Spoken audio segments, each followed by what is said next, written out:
Welcome to study channel. मेरा नाम है मोहम्मद कैसर। जब से बिहार शिक्षक भर्ती का रिजल्ट आया है, ये भर्ती विवादों में घिर गई है। लगातार छात्र प्रदर्शन कर रहे हैं, धरना हो रहा है बीपीएससी पर। कल भी धरना हुआ, आज काफ़ी छात्र बीपीएससी पर पहुंचे हुए हैं। अलग अलग छात्रों के सवाल हैं, अलग अलग मांग हैं।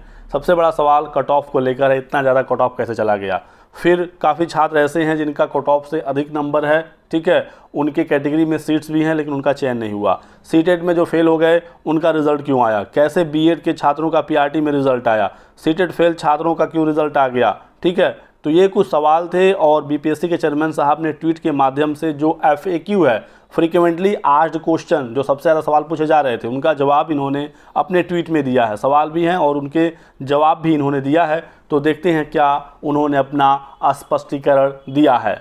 सबसे पहला सवाल, मेरा नंबर क्वालिफाइंग मार्क्स से अधिक होने के बावजूद और कुछ रिक्तियां होने के बावजूद मैं सफल क्यों नहीं हुआ। ठीक है, आप समझ गए होंगे इस सवाल को।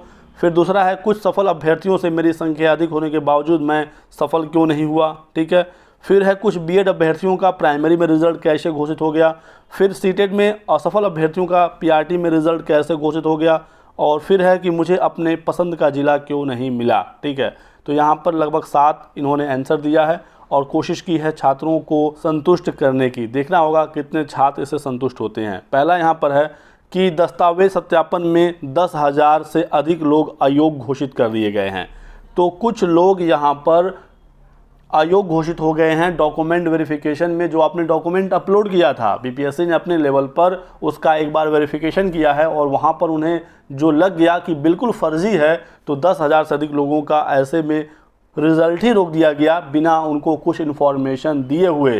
तो ये एक बड़ा यहाँ पर कारण है। कुछ बच्चों का अच्छा नंबर होने के बावजूद रिजल्ट नहीं आया क्योंकि वो अयोग्य घोषित हो गए हैं। हालांकि उन छात्रों का लिस्ट निकालना चाहिए और प्रॉपर उनको बताना चाहिए कि आपका किस वजह से सिलेक्शन रुका है, क्योंकि बिना डॉक्यूमेंट को चेक किए ऑनलाइन बेसिस पर 10,000 से अधिक बच्चे अयोग्य घोषित हो गए। तो ये चीज़ आप देख सकते हैं। दूसरा है, भाषा के पेपर में 4800 के लगभग छात्र असफल हो गए। ठीक है, एक भाषा का भी पेपर हुआ था, आपको पता ही है, हिंदी इंग्लिश वाला। तो सभी छात्र अपना मार्क्स चेक कर रहे हैं मेन पेपर में, लेकिन भाषा में भी लगभग 4800 छात्र फेल हुए हैं। तो ये लोग का रिज़ल्ट नहीं आएगा, आपने जितना भी नंबर लाया हो मेन पेपर में। भाषा का OMR भी नहीं आया तो स्टूडेंट मिला भी नहीं पाए, हालांकि उसमें 30 ही नंबर चाहिए था, लेकिन 4800 बच्चे उसमें भी फेल हुए हैं। ठीक है, ये एक सवाल का जवाब हुआ। फिर है कि कुछ बच्चों का आरक्षण में लाभ नहीं मिला, लेकिन वो थे रिजर्व कैटेगरी के, बिहार के। तो ऐसा क्यों हुआ? क्योंकि उन्होंने फॉर्म भरते समय आवेदन का दावा नहीं किया था या उन्होंने उस संबंध में प्रमाण पत्र सबमिट नहीं किए थे आरक्षण कोटा वाला, तो उनको आरक्षण का लाभ नहीं मिला है। ठीक है, यदि आपने जनरल से फॉर्म भर दिया होगा गलती से ही क्यों ना, या फिर आपने डॉक्यूमेंट सही नहीं अपलोड किए आरक्षण संबंधी, तो ऐसे लोगों को आरक्षण का लाभ नहीं मिला है। फिर यहाँ पर है कि रिक्तियाँ दिव्यांग उम्मीदवारों के लिए सुरक्षित रखने के कारण भी कुछ लोगों का चयन नहीं हुआ है, क्योंकि वो सीटें खाली रह गई लेकिन उस पर दूसरे को नौकरी नहीं मिली, क्योंकि ये प्रावधान है कि जो दिव्यांग उम्मीदवारों की सीट है उस पर सिर्फ दिव्यांग ही छात्र सेलेक्ट हो पाएंगे।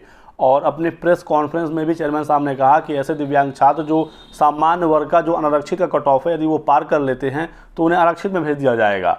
तो दिव्यांग की और सीटें खाली हो जाएंगी और अनारक्षित का कट ऑफ और भी ज़्यादा बढ़ जाएगा। तो ये एक इन्होंने जवाब दिया है। सीटेट के बारे में बताया गया, जो अपरिंग स्टूडेंट थे सीटेट में फेल हो गए, बीपीएससी में पास हो गए, तो चेयरमैन साहब का कहना है कि परीक्षा फल सशर्त है, पूरा ये रिजल्ट प्रोविजनल है। सीटेट में शामिल होने वाले उम्मीदवार जो सीटेट में असफल हो गए उनका रिजल्ट तो हम जारी कर दिए यदि उन्होंने बीपीएससी में पास किया है और कट ऑफ को पार किया है, लेकिन वो डीवी के दौरान बाहर हो जाएंगे। ये तो सबको बात समझ में आ रही है, को डीवी में बाहर हो जाएंगे, लेकिन ये जो सीटें बच रही हैं इनका क्या होगा, इस पर सेकेंड लिस्ट जारी होगी कि नहीं, ये बड़ा सवाल है। ठीक है, नियोजित शिक्षकों के बारे में कोई जवाब इन्होंने नहीं दिया कि कैसे इतना ज़्यादा नियोजित छात्र सेलेक्ट हो गए। छात्रों का दावा है कि 30 से 40 हज़ार नियोजित नौकरी मिल गई है, जो पहले से नौकरी कर रहे हैं तो वही फिर से सेलेक्ट हुए हैं। तो इसके बारे में भी चेयरमैन साहब को आंकड़ा देने की ज़रूरत है कि कितने नियोजित शिक्षक इसमें दोबारा से सेलेक्ट हुए हैं और क्या उनको इस फ्रेश भर्ती में शामिल किया जाएगा, क्योंकि उनके लिए तो अलग से नियमावली बन गई है, उनको सक्षमता परीक्षा देना है, 3 बार का मौका है, राज्यकर्मी बनाने का पूरा प्लान सरकार कर चुकी है। तो फिर इस फ्रेश भर्ती में जो बेरोजगारों का सीट था उन पर पहले से नौकरी कर रहे लोगों को क्यों मौका मिला, इस पर भी एक स्पष्टीकरण मिल जाए तो बेहतर होगा। ठीक है, और प्राइमरी में बीएड का रिज़ल्ट क्यों आया, तो इस पर उन्होंने बताया कि लगभग 10,000 बीएड धारी ऐसे थे जो बीटीसी भी किए हुए हैं, डीएलएड भी किए हुए हैं। तो मौका मिला था करेक्शन का, बीएड को डीएलएड से चेंज करने का। तो ऐसे में 10,000 बच्चे ऐसे हैं और वही बच्चे हैं जिनका रिज़ल्ट जारी हुआ है। कोई भी सिर्फ बीएड किए हुए छात्र का रिज़ल्ट प्राइमरी में नहीं आया है, ऐसा दावा है बीपीएससी का। ठीक है, तो ये आप ध्यान रखिएगा।